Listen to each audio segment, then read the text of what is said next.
আল্লাহ নবী বলেছেন যেমন শুনো আমার উম্মতেরা তোমাদের জীবনের চলাফেরা একটি বাচ্চা একটি মা বাচ্চাকে কেমন করে লালন পালন করবে, একটা মা বাচ্চাকে কেমন করে আপনার মানুষ করবে, মায়ের কর্তব্য বাচ্চার উপরে কি আছে, একটা পিতার আপনার সন্তানের উপরে কর্তব্য কি আছে, সন্তানটিকে কেমন করে বড় করবে, সন্তানটি যখন আস্তে আস্তে সন্তানটির কথা বেরিয়ে যাবে ওই সন্তানটির উপরে পিতামাতার কর্তব্য কি রয়েছে এমন করে নবী শিক্ষা দিচ্ছেন। শোনো আমার উম্মতেরা আমি রাসূলুল্লাহ তোমাদেরকে সমস্ত বিষয়ে শিক্ষা দিয়েছি, প্র্যাকটিক্যাল করে শিক্ষা দিয়েছি।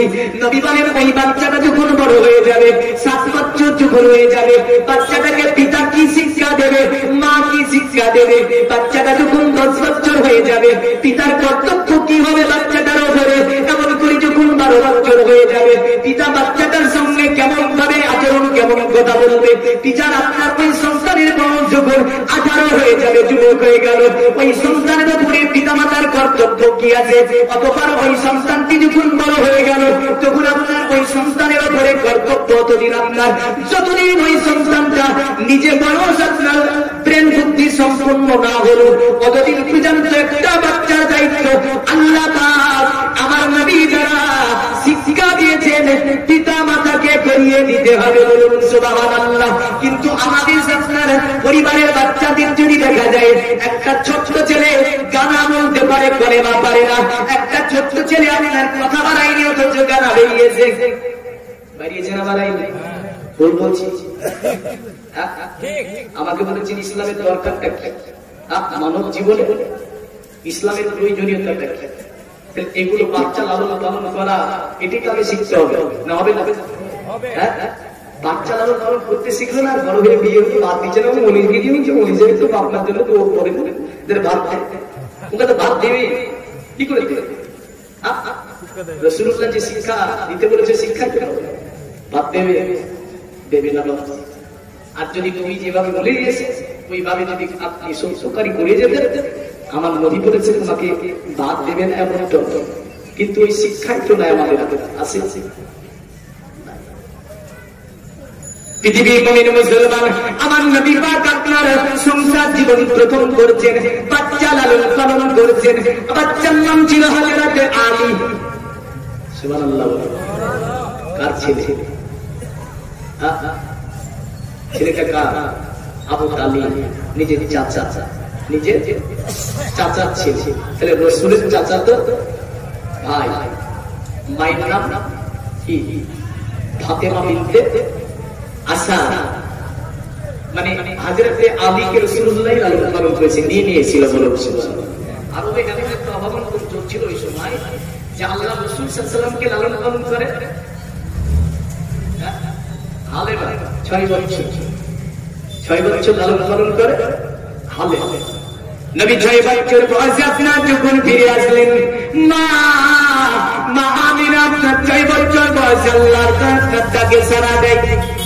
নবী এতিম হলেন না হলো এতিম হয়ে এসেছিলেন, আবার মাও ছুটে গেল 6 বছর মা কই বলে আরে এতিমে হাতে মা আমিনার কোলে ও গো রহমত নেমে এলো, এতিমে হাতে মা আমিনার কোলে ও গো রহমত নেমে এলো, পোষাব করে মা আমিনার কোলে উম্মতে বলে কাঁদিল ও গো রহমত নেমে এলো। সুবহানাল্লাহ। আরো জোরে বলুন। অসুবিধা হয় না? আরে হালিমা বিবি খুশি মানে চুমা দিলেন পাক বাদনে, হালিমা বিবি খুশি মানে চুমা দিলেন পাক বাদনে, পরে নিজের বুকে নীল টেনে ও গো দুগুণ পান করালো, ও গো গো রহমত নেমে এলো ইয়াতিমে হবে মা আমিনার কোলে, ও গো রহমত নেমে এলো আপনে পরসাব মক্কাবাসী, ও গো ব্যবহারে হলো খুশি। সুবহানাল্লাহ। আমার নবীকে শিক্ষা কিন্তু দিয়েছিলেন আল্লাহ। কে? আল্লাহ গাইড হিসাবে জিবরিল রেখেছিল আমার নবীর, যার কারণে আমি একটি নবী কেমন করে শিক্ষা দিয়েছি বাচ্চাদেরকে ওই বিষয়ে একটু আলোচনা করে যাব। নবী হাদিসে কি বলেছেন ওই বিষয়ে একটু আলোচনা করে যাব ভাবছি। দেখেন আমাদের ছেলেদেরকে আমরা এখন আমাদের ঘরে আছে কি মোবাইল, কি আছে মোবাইল নাই, মোবাইল দেখিয়ে দেখিয়ে দেখিয়ে আপনার ছেলের কাজ সারা হয়েছে না হয়নি? আমার একটা মেয়ে, আপনার মেয়ে আছে বলতে মোবাইল না দিলে ও এত কান্না করবে। আমি বলে দিয়েছি যে আর কামতে কামতে যদি ও অজ্ঞান হয়ে যায় মোবাইল এমন দিচ্ছে বাচ্চা ছেলেকে মোবাইল বুঝে নষ্ট হয়ে যায়। কত কি মোবাইল একটা ছোট্ট বাচ্চা নিষ্পাপ যাকে আপনি দেখাচ্ছেন গুণাকার হয়ে বাচ্চা। নবী বলেছেন মারফুল কালাম, অতদিন পর্যন্ত বাচ্চার গুনাহ লেখা হবে না যতদিন পর্যন্ত ওই বাচ্চাটা আপনার সাবালিক না হবে। তাহলে আপনি আপনার ছেলেকে আপনি সিনেমা দেখাবেন, সিনেমা মা গান শিখাবে নাবালক বাচ্চা, আমার ঘরে দাদু গানা শিখাবে আপনার এই বাচ্চাকে। আল্লাহ পাকের আপনার ফেরেশতারা বলে বাংলার ইজ্জত এ নিসবত বাচ্চাকে কলেমা শিখাস না, এ নিসবত বাচ্চাকে কোরআন শিখাস না, এ নিসবত বাচ্চাকে আল্লাহর কোনো কথা বলাস না, ওকে তাকে গানা শিখাস, ওকে তাকে কি শিখাস, ওকে তাকে সিনেমা দেখিয়ে দিস। আল্লাহর ফেরেশতারা লানত করে ব্যক্তির উপরে। ওই বাচ্চাটা বড় হওয়ার পরে যেই দিন বড় হয়ে যাবে বাচ্চার বিবাহ হবে, বাবাকে বাদ দেবে না, মার খিদমত করবে না, বাবার খিদমত করবে না, কারণ শিক্ষাটাই হয়েছে আপনার ছোট থেকে বাচ্চার শিক্ষাটাই হয়েছে মোবাইলের উপরে। কিসের উপরে? মোবাইলের উপরে সরকারি শিক্ষা চলছে। বাচ্চা খবর ছাপটা এমনটা করবে। আমার রাসূল সাল্লাল্লাহু আলাইহি ওয়াসাল্লাম যে বাচ্চাটাকে নিয়েছিলেন কি নাম? হাজরাতে আলী। মানে আমার রাসূল সাল্লাল্লাহু আলাইহি ওয়াসাল্লাম যখন মা মারা গেল তখন নিজের দাদুর কাছে লালন পালন হলো 2 বছর, অথবা 8 বছর বয়সে দাদু মারা গেল আব্দুল মুতাল্লিব। তখন আব্দুল মুতাল্লিব হাত ধরে সকলকে দেখে বলল, বাবা শোনো, তোমরা তো আমার অনেক সন্তান আছো, আমার আব্দুল্লাহ তো বাচ্চা, আব্দুল্লাহ তো মারা গিয়েছে, আমার রসুলকে মায়ের পেটে রেখে দেখুন এই রসুল আমি যদি চলে যাই এই মোহাম্মদকে কে দেখতে পারবো? সব ছেলেগুলি হাউ হাউ করে কাঁদতে লাগলো। হযরত আবু তালিব দাঁড়িয়ে বলল, আব্বা চিন্তা করো না, আমি আবু তালিব জীবিত থাকাকালীন রাসূলুল্লাহর কিঞ্চিত পরিমাণ ক্ষতি হতে দেব না। নবী কিঞ্চিত পরিমাণ ক্ষতি। আব্দুল মুতাল্লিব বলেছিল, শোনো বাবা, আব্দুল্লাহ তো চলে গিয়েছে, আমার যে মালগুলো আছে ওই মালগুলো তোমরা যাবে, আমার মোহাম্মদ তো অতটা দেবে। জোরে বলবেন। আর এখন যদি দেখো এমন হয় প্রচুর পরিবার গ্রামে দেখা যায় না যে বাপ বেঁচে আছে, ছেলে মারা গিয়েছে, নাতি আপনার ভাগা, তারাই বলছে নাতি ভাগা, কারণ ওই মালিক হচ্ছে কে? দাদু, আর নাতি হচ্ছে আশা। কিন্তু ফারাইজ বলছে যে নাতি আশা, তাহলে নাতি যদি আশা হয় তাহলে ওই ছেলেটা কার? আপনার ছেলে, পুরুষের সন্তান নাতি। অনেক দাদু আছে যে ওই নাতির আপনার থাকার জায়গাটাও দিয়েছে। তিনটি ছেলে ছিল, একটা মারা গিয়েছে, তো দুটির নামে সব লিখে দিয়েছে। ওই ছেলেটার দিকে দাঁড়িয়ে আছে, ফারাইজের দিকে দাঁড়িয়ে থাকছে। দেখেন ফারাইজ তো নিশ্চয়ই টাকাতে হবে, কিন্তু এখানে আপনার ওটা ইনসাফ, আপনার ওটা পরেশগারি যে ওই বাচ্চাটাকে একটা জায়গা করে দিতে হবে। বলুন সুবহানাল্লাহ। আব্দুল মুতাল্লিব বলেছিল, আমার ছেলে আব্দুল্লাহ তো চলে গিয়েছে, তোমরা জানি না আমার মোহাম্মদ কই, তাই দিও। আমি আব্দুল মুতাল্লিব আমার মালগুলোকে ভাগ করার পরে আমার মোহাম্মদের জন্য একটা অংশ করব। আমি আব্দুল মুতাল্লিব চলে যাওয়ার পরে মালগুলোকে যখন তোমরা বন্টন করবে, আমার মোহাম্মদের জন্য একটা ভাগ দেবে। আমি আব্দুল মুতাল্লিব চলে যাওয়ার পরে আমার জমিগুলো তোমরা বন্টন করবে, আমার মোহাম্মদের জন্য একটা ভাগ দেবে। বলুন সুবহানাল্লাহ। কত ভালোবেসেছিল দাদু। এই পৃথিবীর মরিদ মুসলমান তো এইটাই আবু তালিব দাঁড়িয়ে বলেছিল আমার চিন্তা নেবে না, আমার রাসূলুল্লাহকে আমি আবু তালিব জীবিত থাকা পর্যন্ত, আবু তালিবের শরীরে এক বিন্দু রক্ত থাকা পর্যন্ত আবু তালিব ইঞ্চি পরিমাণ রাসূলুল্লাহ একটু বেদনি হতে দেবে না। আবু তালিব রাসূলুল্লাহকে সর্বদাই দেখতে বলুন সুবহানাল্লাহ। আমার নবীকে দিকে বড় করে দিয়েছিল আবু তালিব, যার কারণে মক্কাতে এমন কাজ চালিয়ে এসেছিল যে বছরে হযরত আলী জন্ম নেই তার আপনার পরে সালে বড় কাজ চালিয়ে মক্কাতে। আল্লাহ নবীর যে চাচা আবু তালিব কি বলেছিলেন, আমার চাচা, এ চাচা, এ আমার চাচা, আপনি বাচ্চাটা আমাকে দিয়ে দিন, আমার কাছে দিয়ে আমি এই বাচ্চাকে লালন পালন করব। এই বাচ্চাটাও কিন্তু সাধারণ বাচ্চা নয় না, সাধারণ বাচ্চা। এখনকার আমাদের সমাজে ইউটিউব জগতে বুঝলেন, ইউটিউব জগতের মধ্যে সেদিনে একটা ইউটিউবে আপনার ফেসবুকের মানে গ্রুপের মধ্যে আমাদের অনেকগুলি গ্রুপ আছে, এই গ্রুপের মধ্যে একটা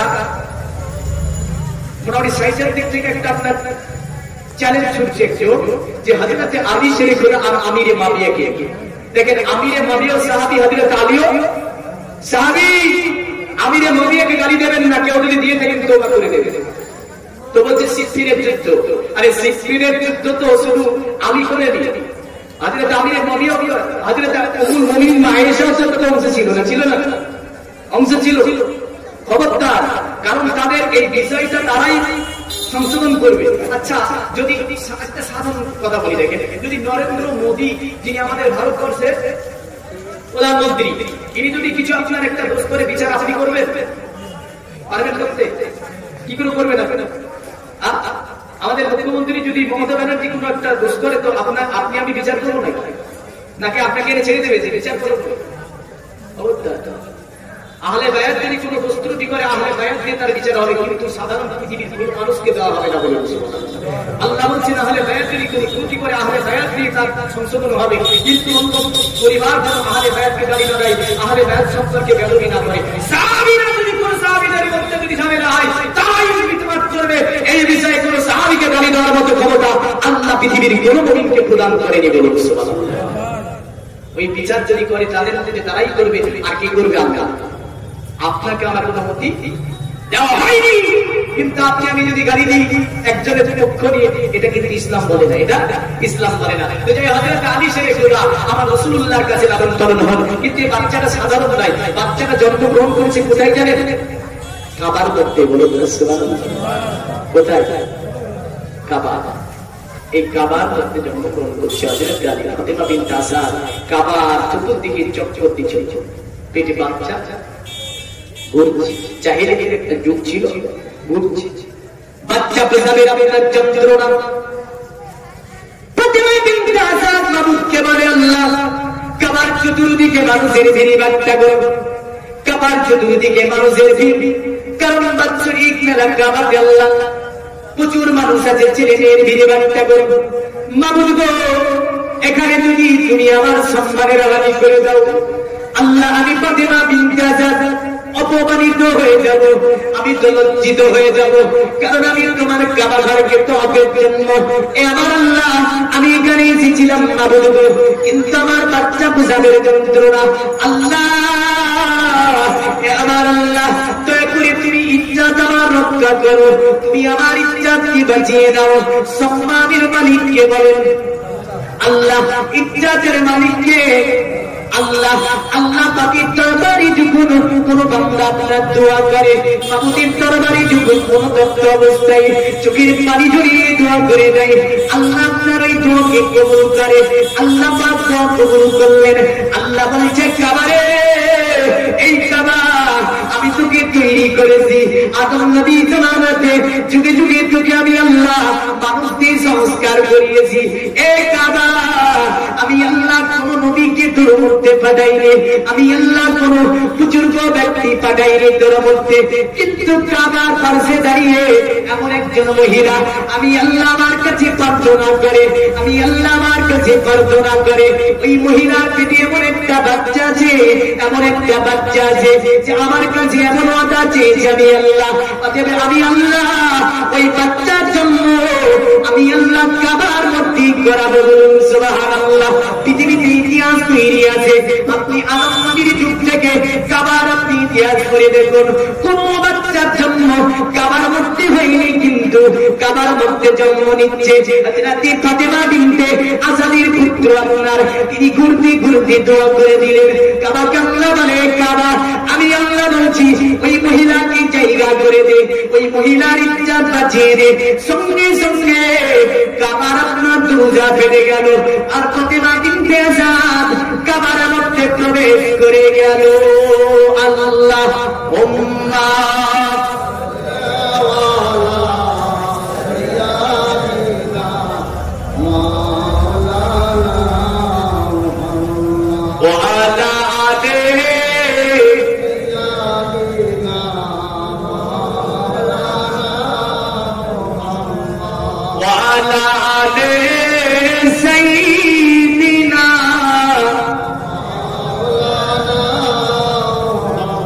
পৃথিবীর মুমিন মুসলমান হযরতে আপনার ফাতেমা বিনতে আসাদ আলীর মা কাবার মধ্যে প্রবেশ করলো, দরজা বন্ধ হয়ে গেল, কাবার মধ্যে একটি বাচ্চার জন্ম দিলেন, বাচ্চা পুত্র।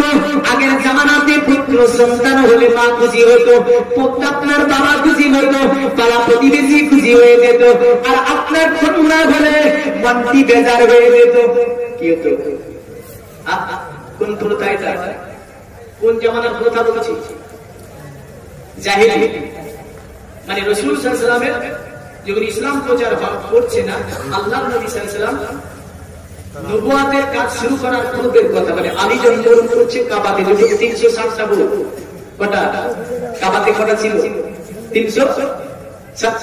630 খ্রিস্টাব্দে সব বের করে দেওয়া হয়েছে, আর যে ঘটনা 630 খ্রিস্টাব্দের হবে, আর 630 খ্রিস্টাব্দে কাবা পরিষ্কার করা হয়েছে। বলুন সুবহানাল্লাহ। আমার নবীকে দিয়ে পরিষ্কার করে নিয়েছে। তো যাই হোক, কাবাতে জন্ম, পুত্র হয়েছে, মা খুশি, কারণ ওই জামানাতে কন্যাকে দেখতে পারত মহিলাদের আপনার নারী জাতিকে আপনার তারা দাসীর মতো ব্যবহার করত।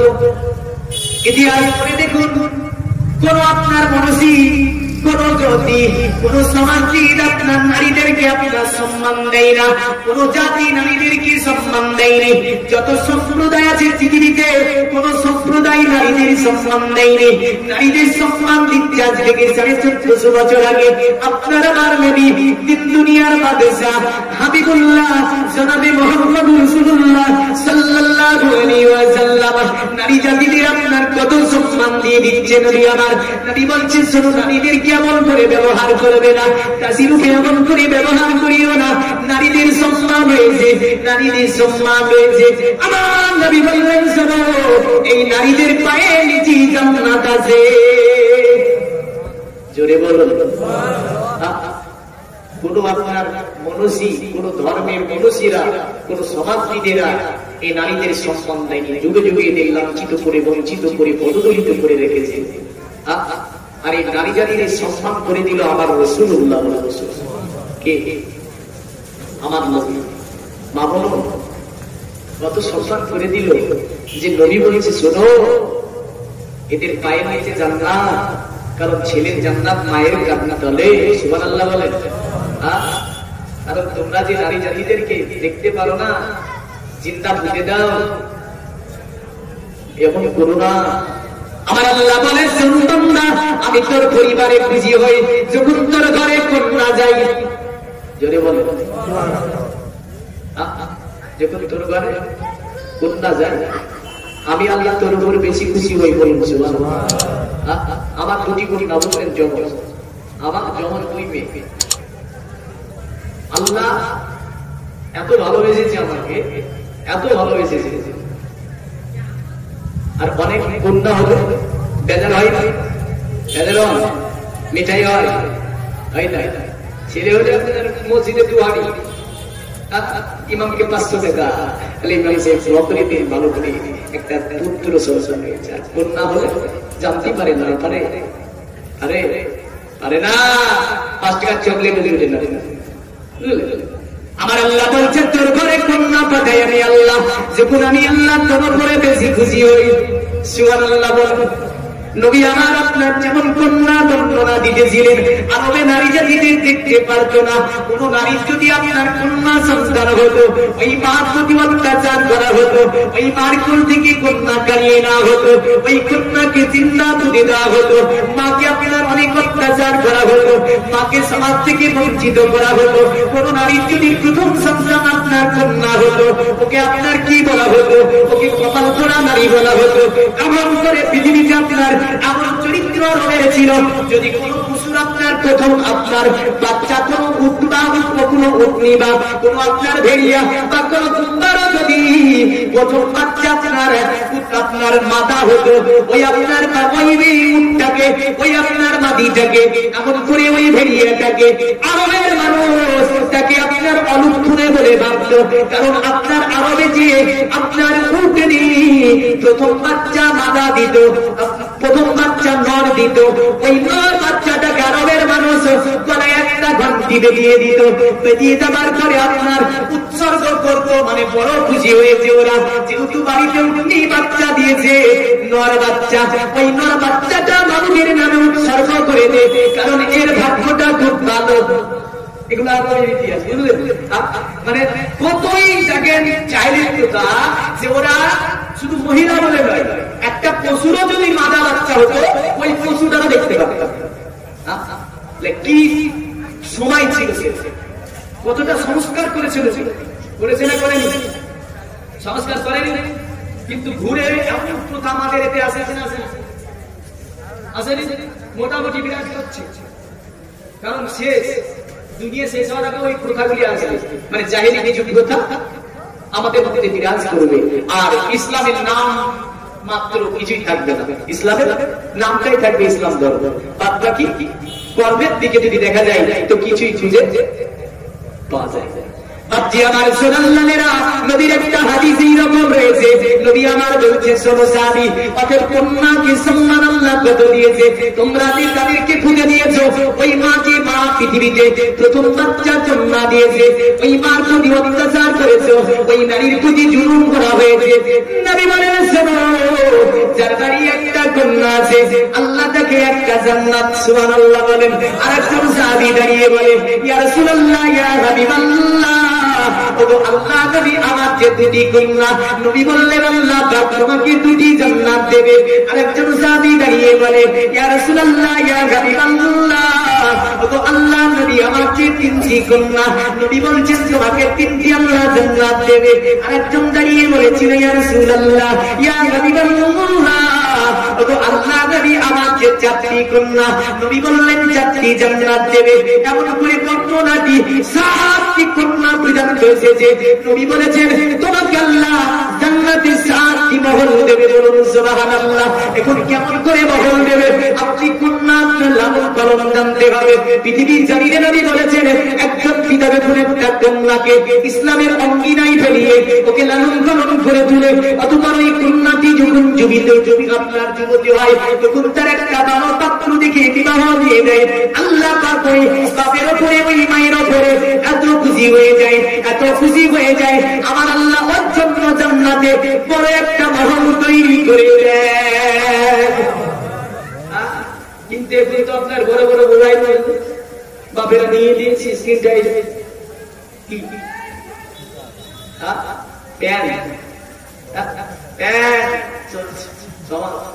মুসলিম মহিলা মা বোনদের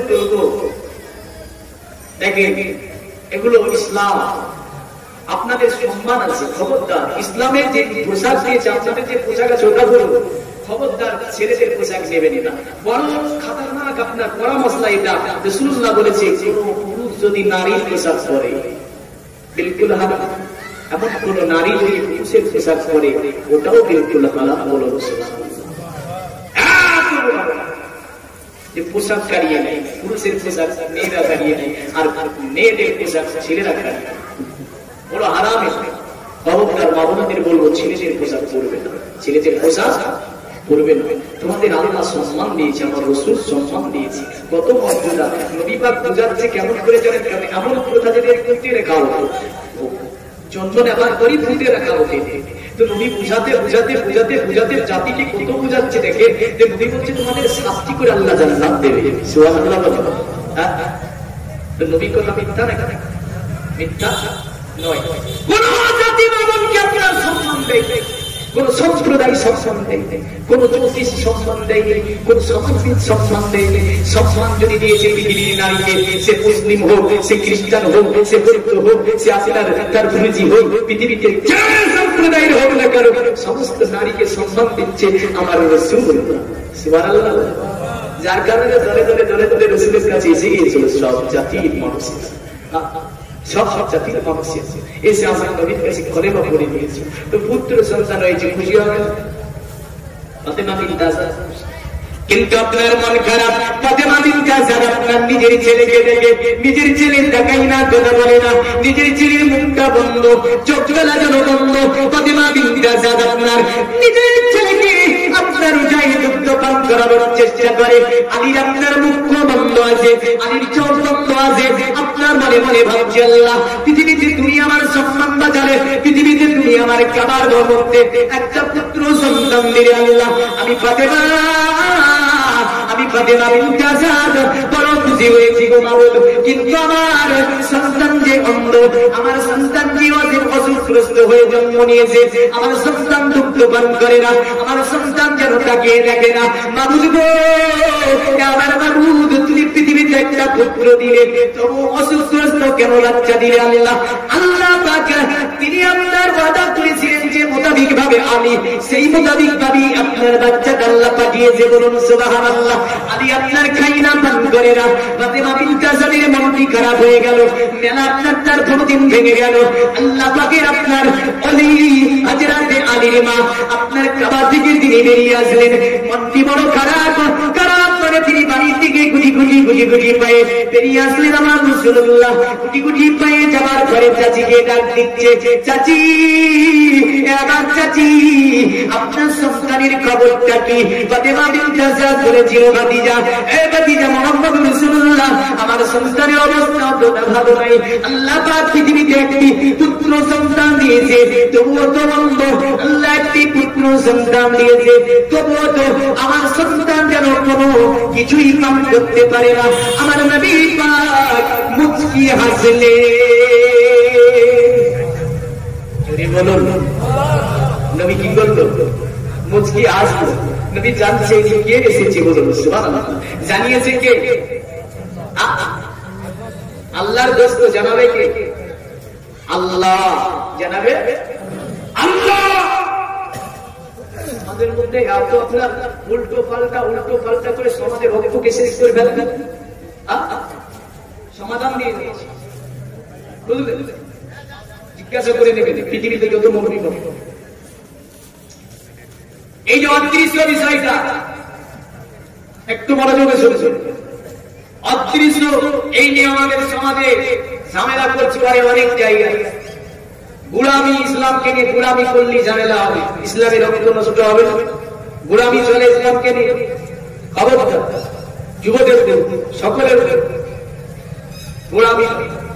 কোন আলেম যদি গুলামি করে, কারণ ইসলামকে নিয়ে গুলামি নয়। ইসলামের প্রতিটা বিষয়ের ব্যাখ্যাটা শুদ্ধভাবে থাকে, সঠিক ব্যাখ্যা প্রদান করা হবে, যাতে কোনো ঝামেলা গায়ে না আসে। কেমন করে হতে পারে? অদৃশ্য মানে যেটা আমাদের কাছে অজানা, আমাদের কাছে অজানা। আচ্ছা, আমাদের কাছে যা অজানা তার আল্লাহর কাছে কি অজানা হবে? খুব মনোযোগ দিন। আমাদের কাছে যা অজানা আল্লাহর কাছে অজানা হবে। আগামীকাল কি হবে আমরা জানি, ওই জিনিসটা আল্লাহর কাছে কিন্তু অদৃশ্য নাই, আছে। কিয়ামত পর্যন্ত যা কিছু হবে, যা কিছু হবে, কিয়ামতের পরও এক কথায় যা কিছু হবে, আল্লাহর কাছে কোনটা অদৃশ্য আছে? যে আল্লাহর কাছে অদৃশ্য হয় তাহলে তো আপনার আল্লাহর চেয়ে অদৃশ্য বড় হয়ে যাবে। এই জিনিসটা বুঝতে হবে। এক কথায় বলে দেবে না যে অদৃশ্যের মালিক আল্লাহ, আরে অদৃশ্যই তো না আল্লাহর কাছে। মনোযোগ দেবে। আল্লাহর কাছে কোন জিনিসই অদৃশ্য নাই। তিনি এমন একজন মাবুদ, এমন স্রষ্টা বলে সুবহানাল্লাহ, যে আগামীকাল কি হবে না হবে মাবুদ সবই জানা আছে আমার মাবুদের। কিয়ামত পর্যন্ত কি হবে না হবে, কিয়ামতের পরে কি হবে না হবে, অদৃশ্য বলে কোনো বিষয় স্রষ্টার কাছে নাই। না যে বাবা অদৃশ্য বলে কোন জিনিস স্রষ্টার কাছে। হ্যাঁ, এখন এই যে জ্ঞানটা অদৃশ্য, ওটা নিজস্ব জ্ঞান হচ্ছে আমার আল্লাহ। সুবহানাল্লাহ, জোরে বলেন।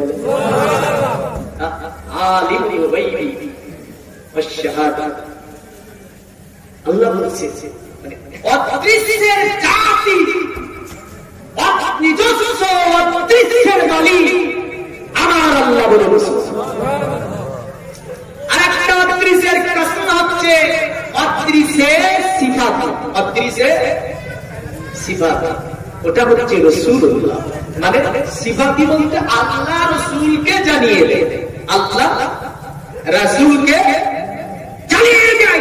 কোরআনে দুই প্রকারের আয়াত আছে এই সম্পর্কে। একটা আয়াত যেমন বলছে যে নবী আপনি বলেন আমি অদৃশ্য জানি না, ওই জায়গায় নবী ওটাই বলছে যে অদৃশ্য জাতি আমি জানি না বলে সুবহানাল্লাহ। যেমন আরেকটা কোরআনের আয়াতে বলছে যে আমার নবী অদৃশ্য বলতে কৃত্রিমতা করে না, ওটা হচ্ছে অদৃশ্য সিফাতি, যেটা আল্লাহ রাসূলুল্লাহকে জানিয়ে দেয়, ওটা বলতে কৃত্রিমতা করে না।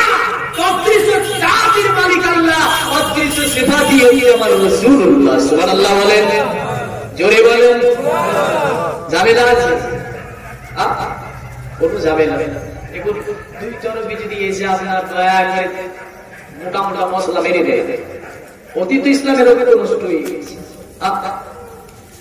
গোড়ামি করে করে করে করে ইসলামটাকে এত নষ্ট করেছে, খবরদার এমন ইসলামের ঐক্য নষ্ট করবেন না। আমি ছিলাম কোথায়?